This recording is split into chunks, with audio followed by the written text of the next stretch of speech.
잠언서 4장 23절 한 절 말씀입니다. 자, 일단 한번 말씀을 같이 한번 봉독하도록 하겠습니다. 자, 잠언서 4장 23절 말씀입니다. 모든 지킬 만한 것 중에 더욱 내 마음을 지키라. 생명의 근원이 이에서 남이니라. 아멘. 자, 우리 절로 계신 분들과 예수님의 이름으로 사랑하고 축복합니다. 인사 좀 나누시기 바랍니다. 자, 예수님의 이름으로 사랑하고 축복합니다. 인사 좀 나누시기 바랍니다. 자, 사랑하고 축복한다고 자꾸 이렇게 사람들에게 말할수록 우리들도 어느 곳에 가나 사랑받고 축복받는 믿음의 인물이 된다는 사실을 믿으시기를 바랍니다.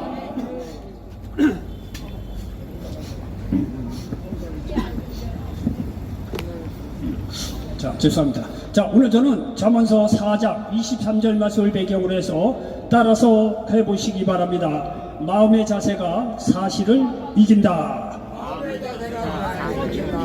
자, 다시 한번요. 마음의 자세가 사실을 이긴다.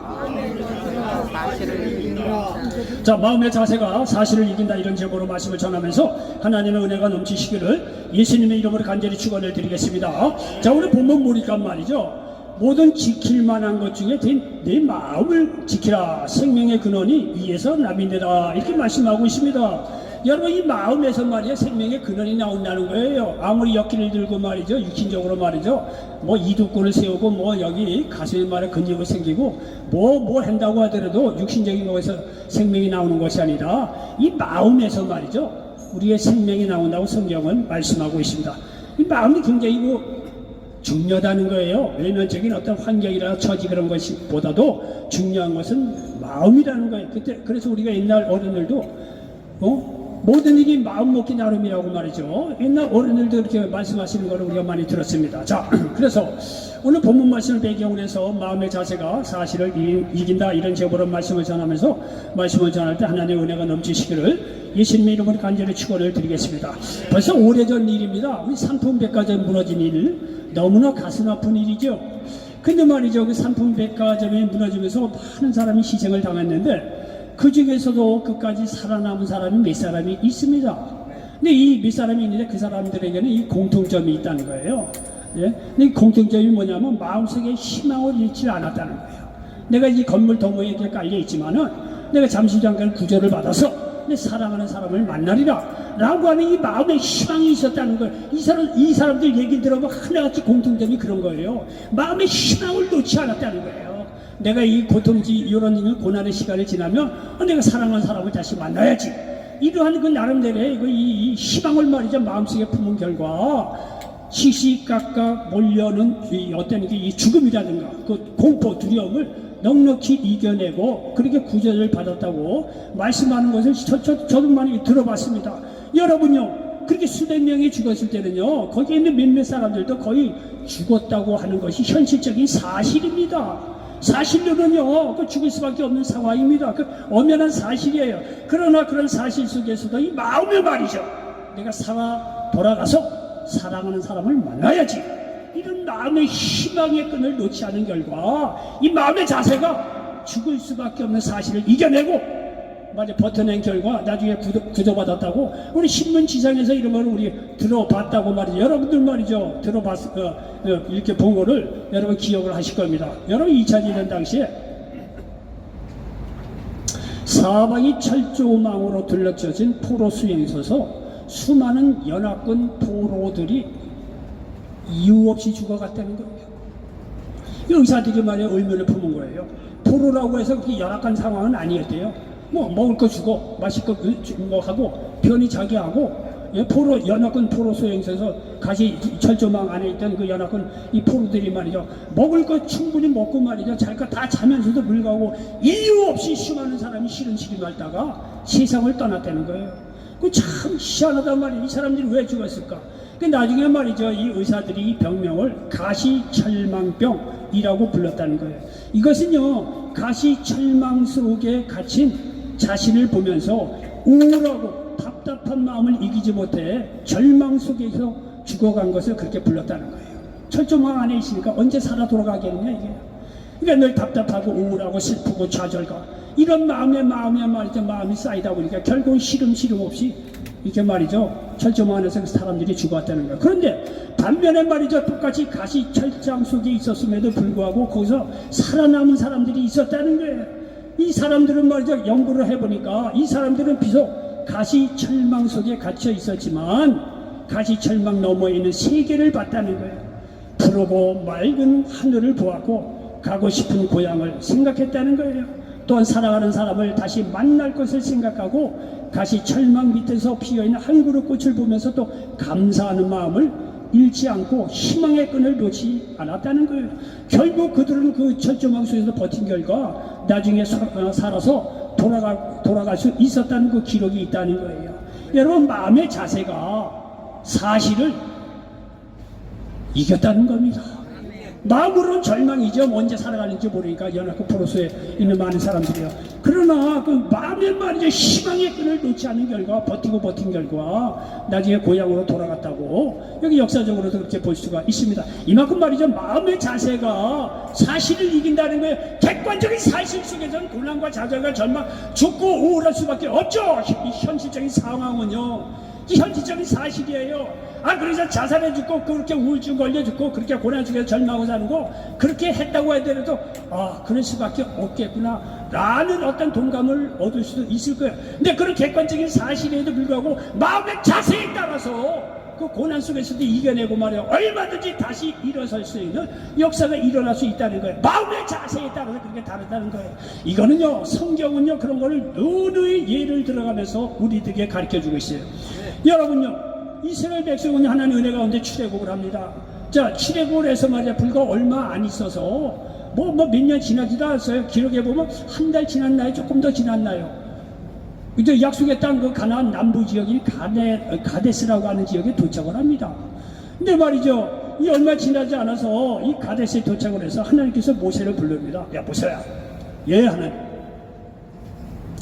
이제 잠시 잠깐 하면은 약속의 땅에 들어갈 건데, 근데 12명의 정탐꾼을 이제 각 지파별로 한 사람에게 뽑아서 가나안, 네가 이제 가야 할, 너네들이 가야 할 약속의 땅 가나안을 정탐하고 오게 하라.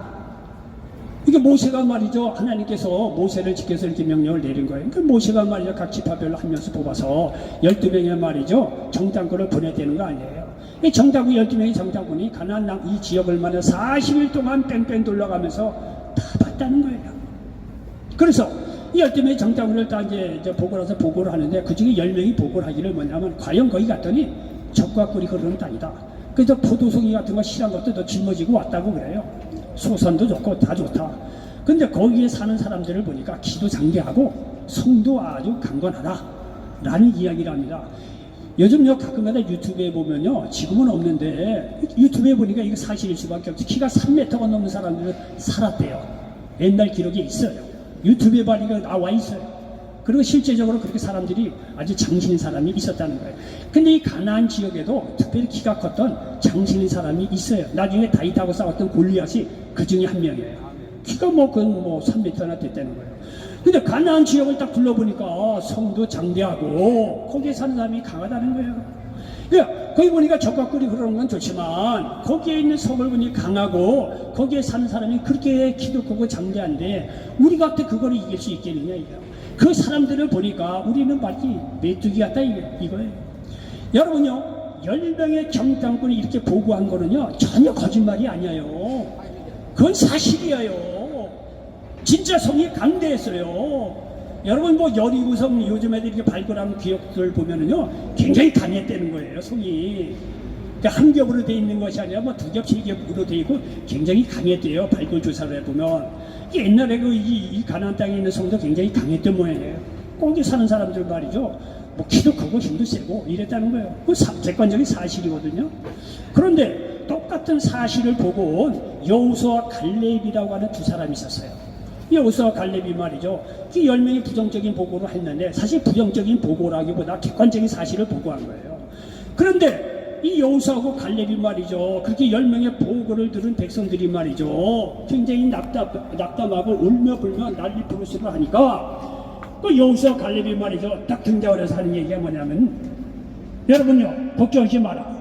그 땅은 하나님께서 주신 땅이니까 우리는 반드시 차지할 수 있다는 거예요. 여러분 여호수아하고 갈렙이라고 하고 그 객관적인 사실을 몰랐겠느냐 이게요. 여호수아 갈렙도 다 보니까 성은 강대하고 거기에 사는 사람이 기도 짱대하고 이게 힘이 세다는 거는요. 너무나 그 여호수아 갈렙도 다 봤어요. 그런데 여호수아하고 갈렙이 다른 것이 뭐냐면 마음속에 하나님에 대한 믿음을 가지고 믿음의 눈으로 봤더니 객관적으로는 불가능한 사실이라고 하더라도 이 마음에 하나님에 대한 믿음이 들어가는 결과 마음의 자세가 그 땅을 차지할 수 있다 이렇게 된 거예요. 여호수아 갈렙이 말이야 아니다 이거예요. 거기에 사는 사람이 장대하고 성이 강한지 모르지만 하나님께서 우리에게 약속한 땅이다. 우리는 그 약속한 땅 가나안에 반드시 들어갈 수 있다. 절망하지 마라. 여호수아 갈렙이 그렇게 외쳤다는 거 아니에요.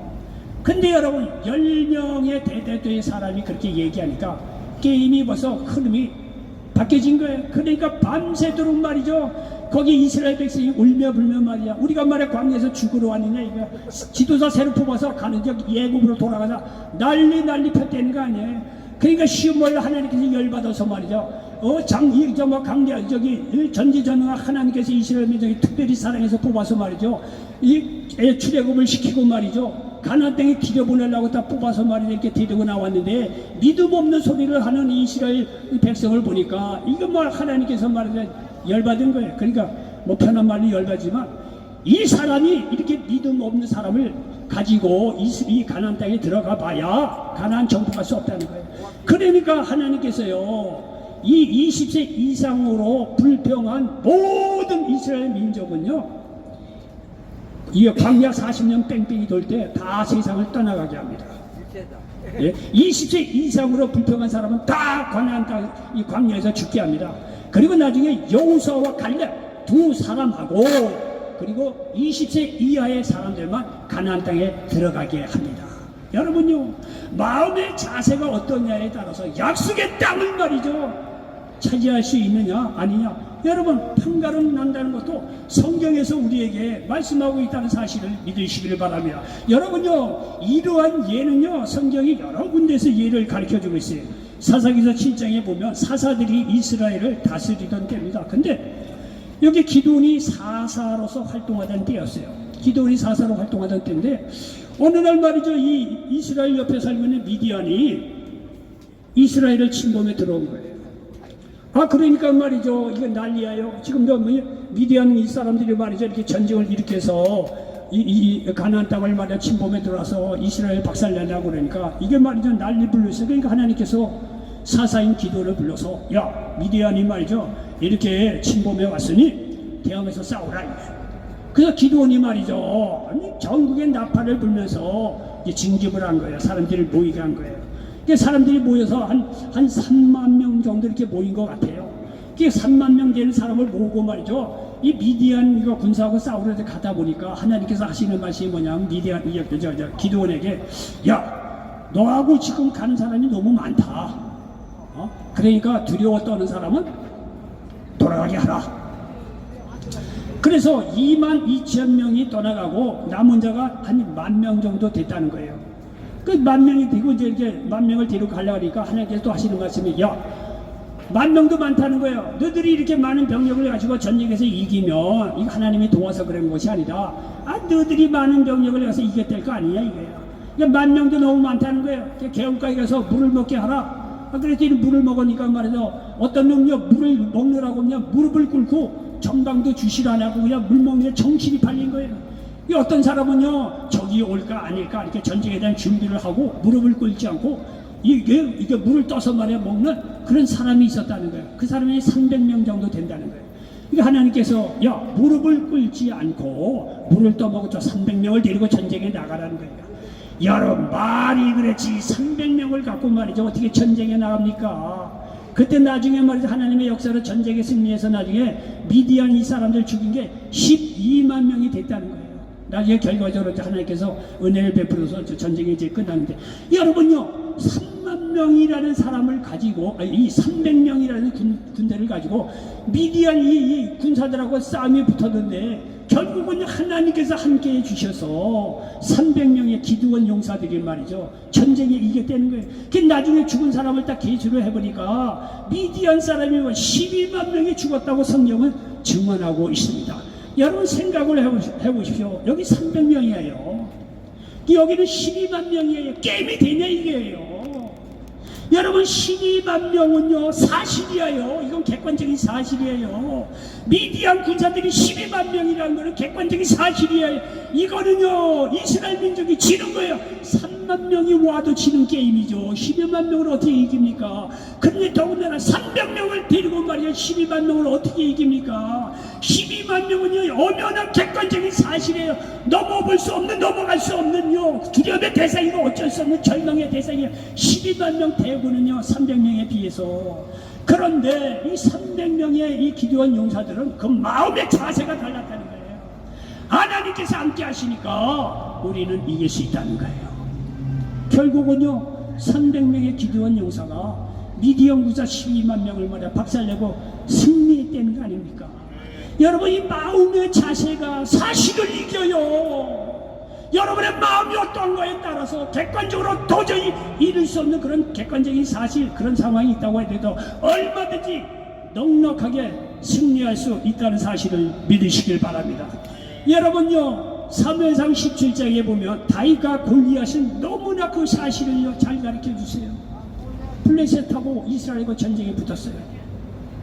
그래서 오늘에 보니까 이 다윗이 말이고 아버지가 다윗을 불러서 야 먹을 거 몇 개 옷하고 가서 너 형들은 전쟁터에 나가 있는데 너 형들 말에 잘 있나 좀 보고 오라.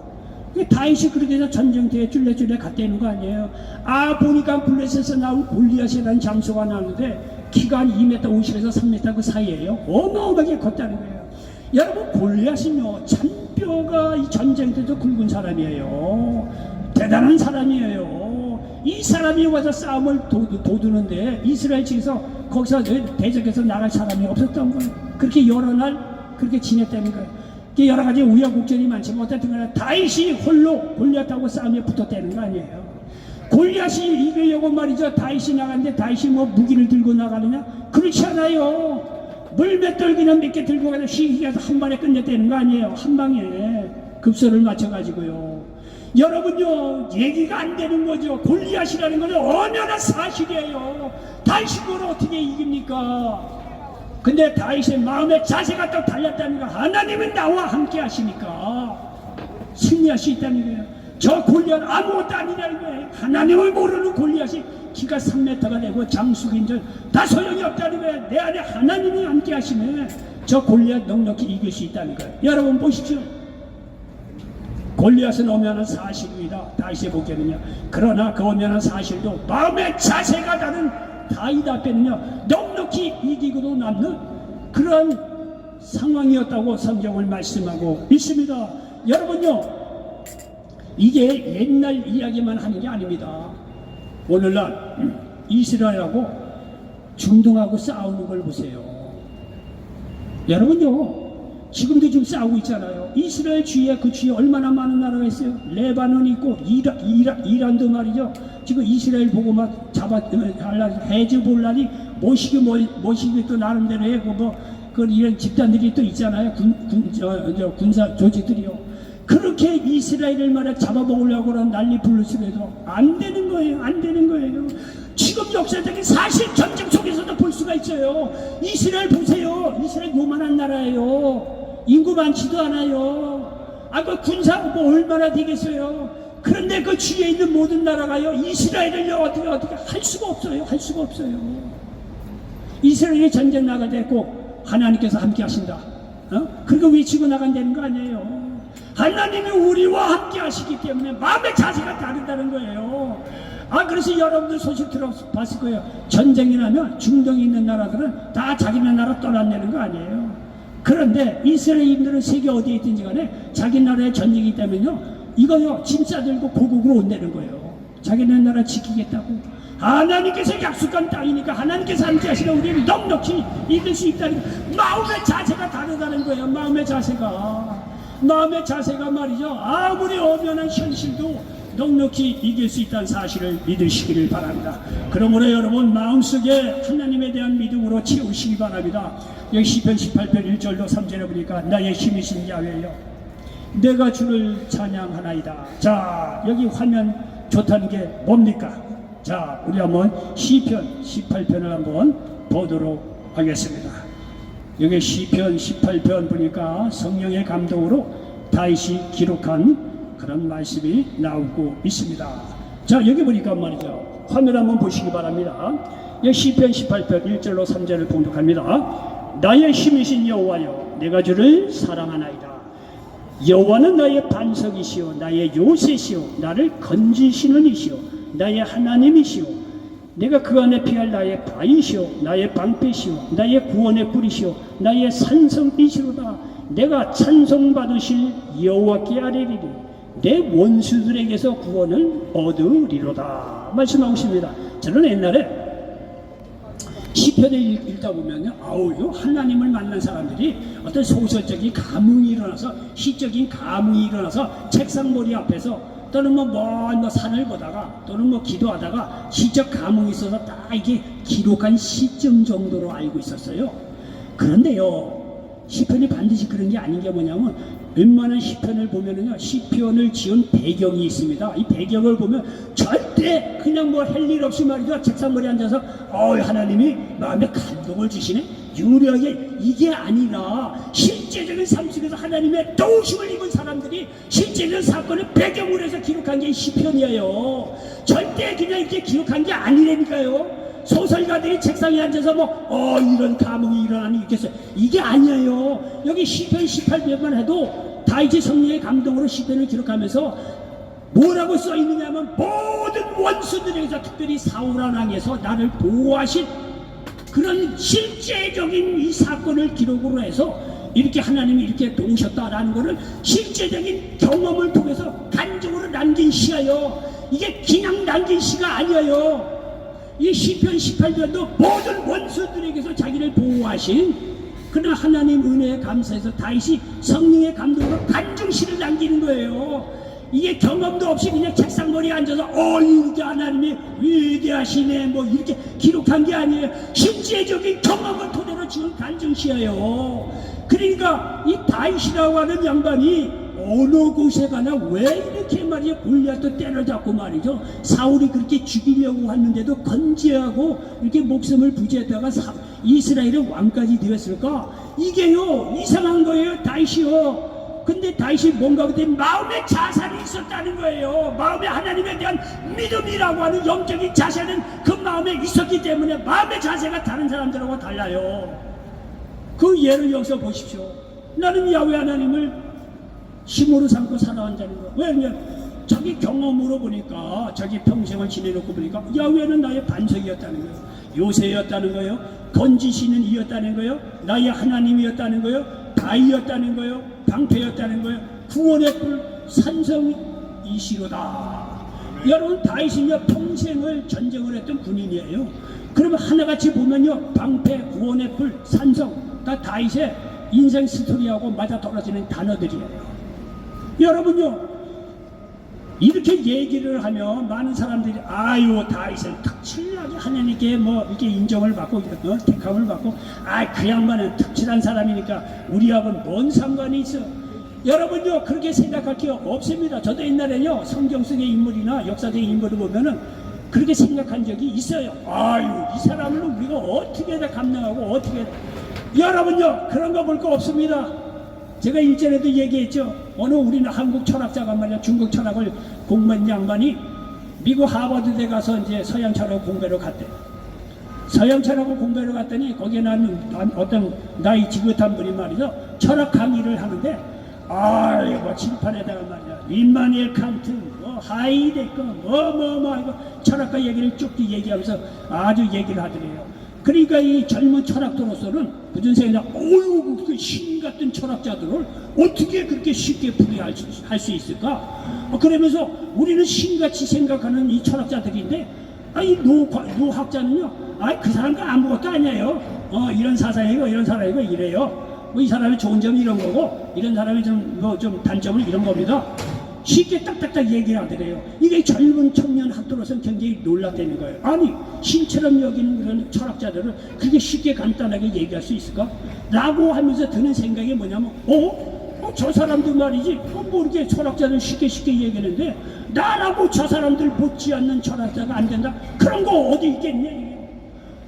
저런 철학자들은 다 서양 철학만 연구한 사람이지 나는 동양 철학도 연구를 하고 더군다나 서양 철학까지 한 사람인데 내가 뭐 임마누엘 칸트니 말이지 뭐 하이데거니 뭐라는 사람 근데 못할 게 뭐 있냐 이게. 저 사람들 맨날 서양 철학만 연구하고 나는 동양 철학까지 연구한 사람인데 내가 못 꿀릴 게 뭐 있냐. 그러니까 이 사람이 노과학자들이 그 철학자를 쉽게 얘기하고 자신감을 갖는 거예요. 나도 세계적으로 내놓으라는 철학자 못지않게 위대한 철학자 될 수 있겠구나 라고 하는 자신감을 가졌대요. 그래서 진짜 그 사람은 동양 서양 철학을 다 아울러서 그 나름대로 일가격이 있는 철학자가 됐다는 거예요. 여러분 제가 왜 이런 얘기를 하냐면 우리가 옛날에 성경에 많이 보면 아브라함, 이삭, 야곱, 다윗 뭐 얘기하면 어이구 그 사람들 어떻게 우리가 다 못 쫓아. 별거 아니에요 여러분. 다윗요 별거 아니에요. 그 대단한 사람 같죠.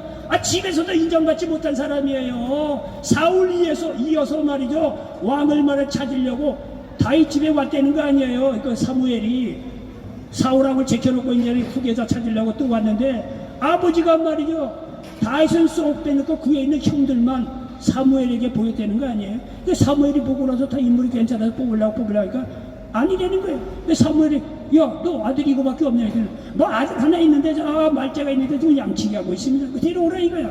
그래서 다윗이 불려왔어요. 이 얘기 뭐냐면 아버지에게도 그렇게 인정받지 못한 이 사람이었다는 거예요. 다윗이 대단한 인물이 아니었다는 거예요. 그런데 뭐가 다르냐. 하나님에 대한 믿음이 보통 사람하고 달랐다는 거예요. 그러니 여러분도요 객관적인 현실을 보면 솔직한 현실로 얘기했어. 내 집도 없고 절도 없고 마누라 떠났어. 자녀들은 찾아오지도 않아. 사업도 망하고 돈도 없어. 집불도 없어. 그래서 소유욕에 올 수밖에 없는 사람이 있을 거예요. 그러면 사실이에요.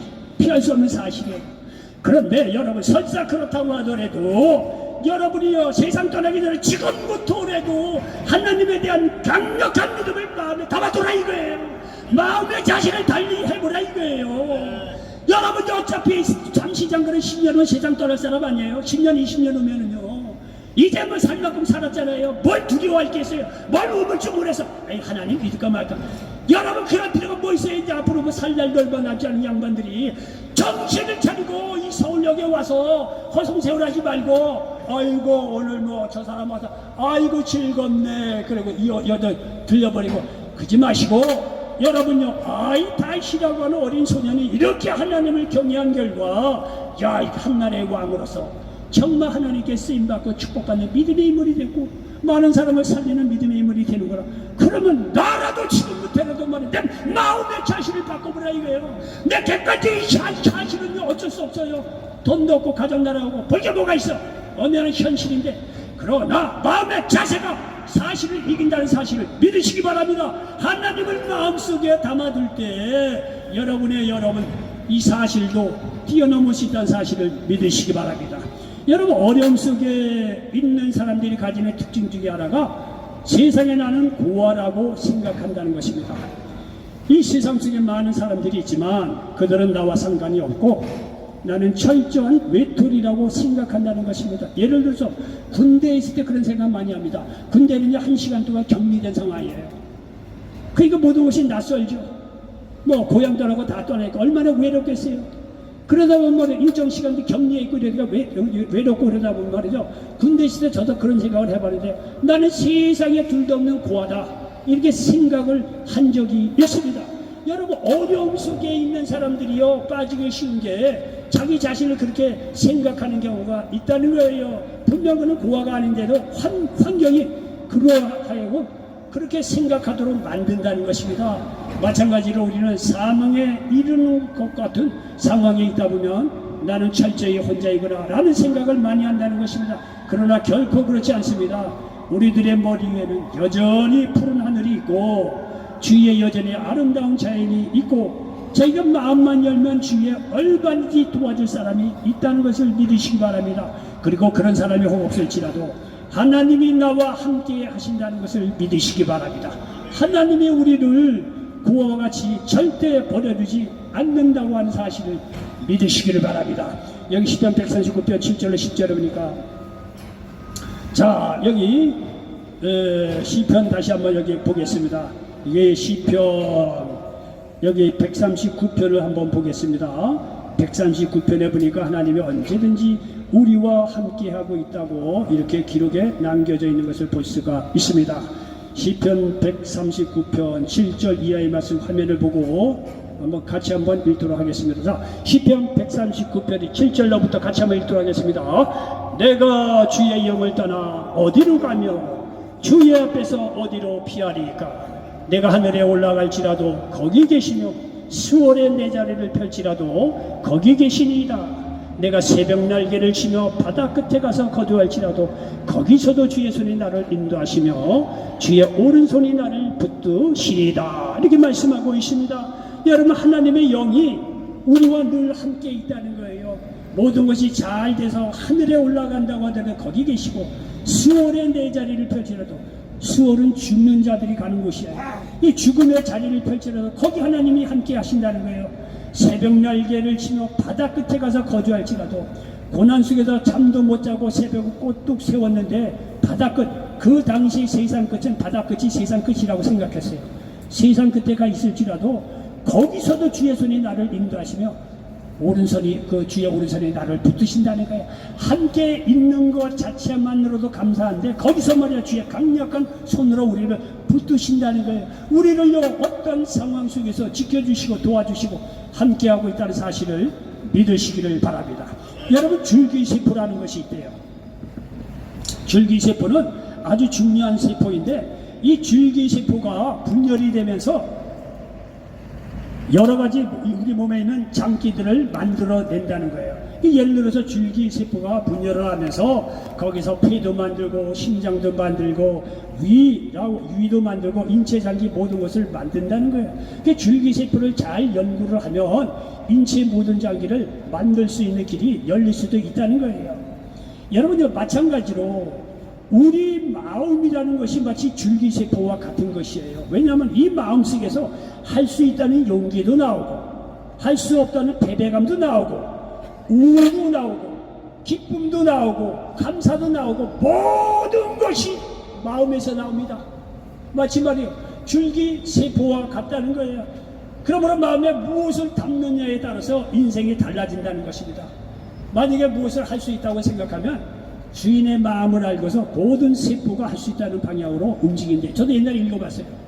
여러분이 어떤 일을 당했을 때 나는 이 일을 명백히 할 수가 있어 라고 생각을 하잖아요. 그러면 우리 몸에 있는 모든 세포가 그 주인의 마음을 본받아갖고 따라서 야, 주인이 이 일을 할 수 있단다, 이렇게 모든 세포가 되는 방향으로 움직인대요. 그래서 머리에는 지혜가 생기고 이 심장에는 담대함이 생긴다는 거예요. 그 온몸이 야, 일을 할 수가 있어. 그럼 어떻게 해야 되냐?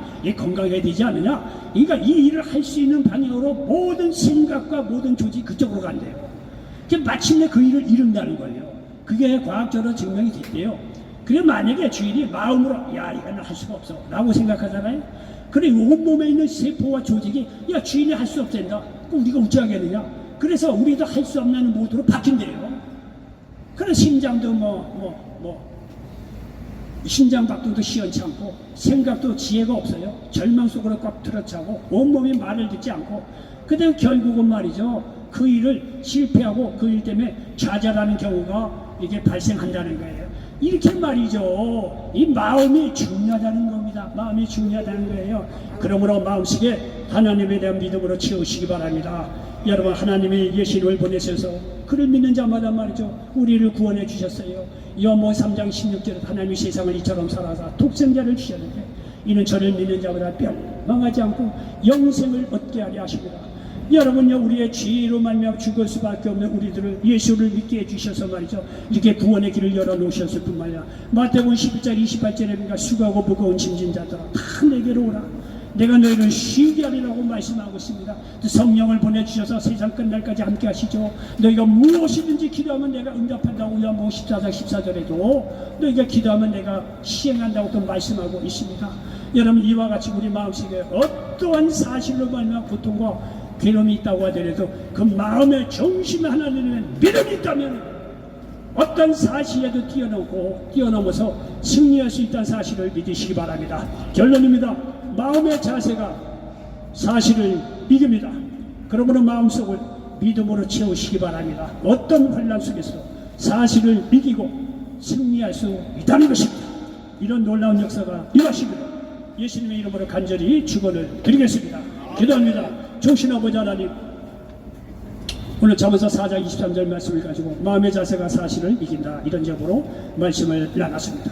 이 말씀이 이 자리에 함께 모든 분들에게 그대로 응하게 도와 주시옵소서.